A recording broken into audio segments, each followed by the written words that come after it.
Good morning everyone, this video is for east Godavari Andhra Pradesh. So basically हमारे जो sir है वो 2006 से बच्चों को पढ़ा रहे हैं। मोर एजुकेशन के नाम से सर की क्लासेस चलती है, where he provide live classes, recorded videos, notes and books. और अभी जो भी आपको इन्फॉर्मेशन चाहिए regarding your course, specialization, best college कौन सा रहेगा आपके लिए, प्लेसमेंट्स कैसी होगी, सैलरी एक्सपेक्टेशंस क्या होगी, वो सभी चीज़ें सर आपको बताएंगे। और सर आपको बताएंगे मोर एजुकेशन की क्लासेस के बारे में। एंड अगर आपको वीडियो पसंद आई हो then do like the video, hit the subscribe button, hit the bell icon. Thank you. ये वीडियो मैं उन स्टूडेंट्स के लिए बना रहा हूँ those who are planning for MBA, MBA का प्लान कर रहे हैं, टॉप 20 स्कूल से प्लान कर रहे हैं।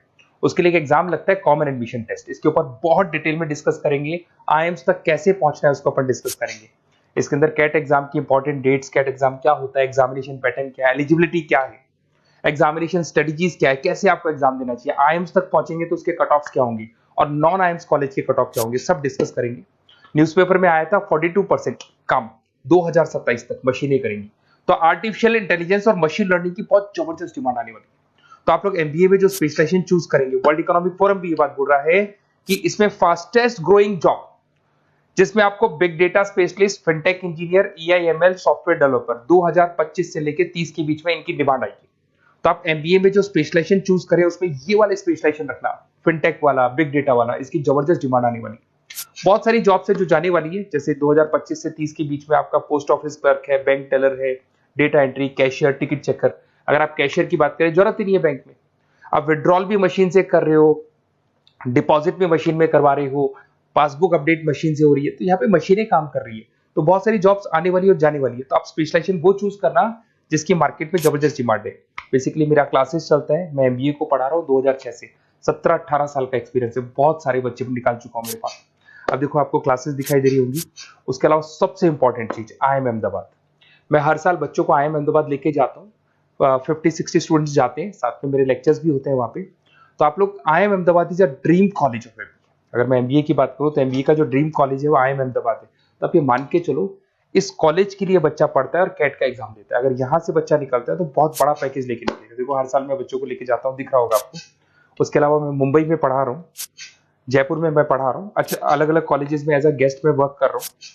अच्छा 2008 से मैं बुक्स भी लिख रहा हूँ। तो 2006 में पढ़ाना शुरू किया था, 18 साल हो गए, और 16 साल से मैं बुक लिख रहा हूँ। 2008-10 में बहुत सारी बुक्स लिखी है। मेरे वीडियोस भी हैं, आपको यूट्यूब पे वीडियोस मिल जाएंगे। मैं सैंपल्स आपको शेयर करूंगा जो जिसका रिक्वायरमेंट होगा।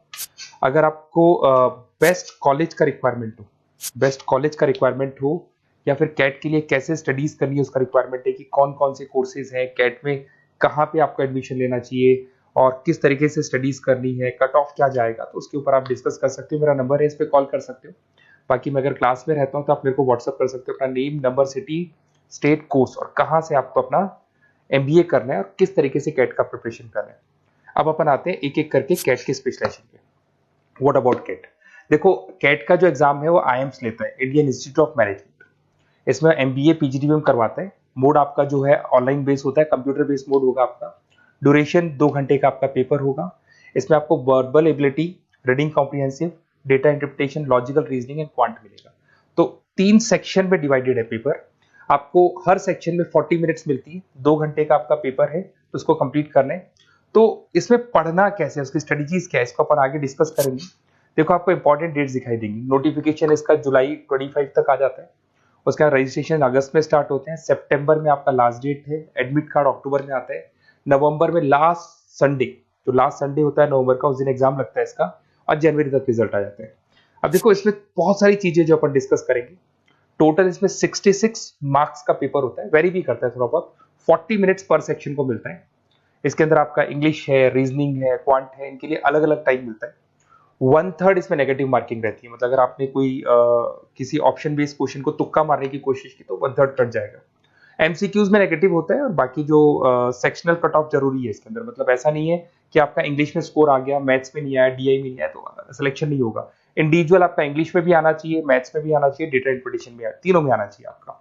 और एमसीक्यूज में जो नेगेटिव मार्किंग है एमसीक्यूज के लिए होगा, नॉन एमसीक्यूज के लिए नेगेटिव मार्किंग नहीं होता है। उसके अलावा अगर मैं एलिजिबिलिटी की बात करूं तो जनरल का अगर स्टूडेंट है तो 50% मार्क्स चाहिए। अगर आपका 50% से कम है, you are not eligible to give the CAT examination. अगर एससी, ओबीसी, रिजर्व कैटेगरी से है तो 45% आपको चाहिए।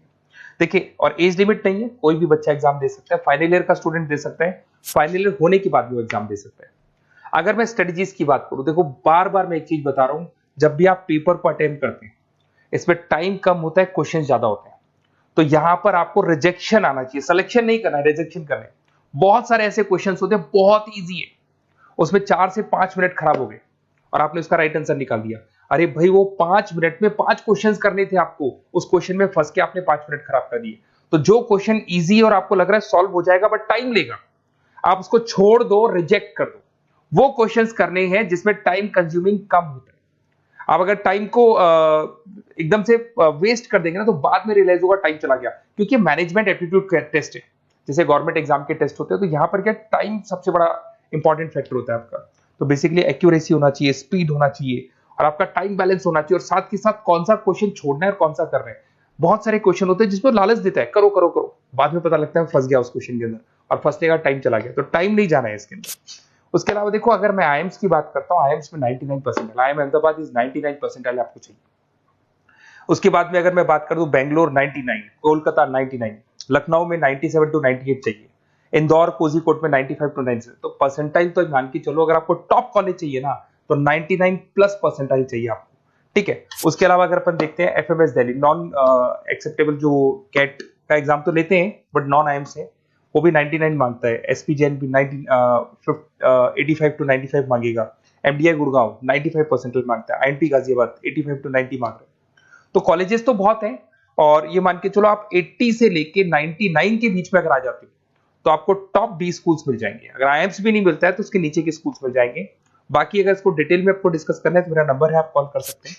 अच्छा, उसके अलावा मेरा नंबर आपको दे दिया मैंने, अगर मैं कल क्लास में हूं या कॉलेज में हूं, फोन नहीं उठाता हूं तो व्हाट्सएप कर देना, अपन डिटेल में डिस्कस करेंगे सारी चीजें, और कहां से आपको कैट करना चाहिए, कौन सा इंस्टीट्यूट बेस्ट रहेगा वो भी मैं आपसे डिस्कस करूंगा, कौन से कॉलेज में आपका एडमिशन लेना चाहिए वो भी डिस्कस करेंगे, किस तरीके से आपको पढ़ाई करनी है, नोट्स कैसे मिलेंगे, वीडियोस कैसे मिलेंगे, सब डिस्कस करेंगे।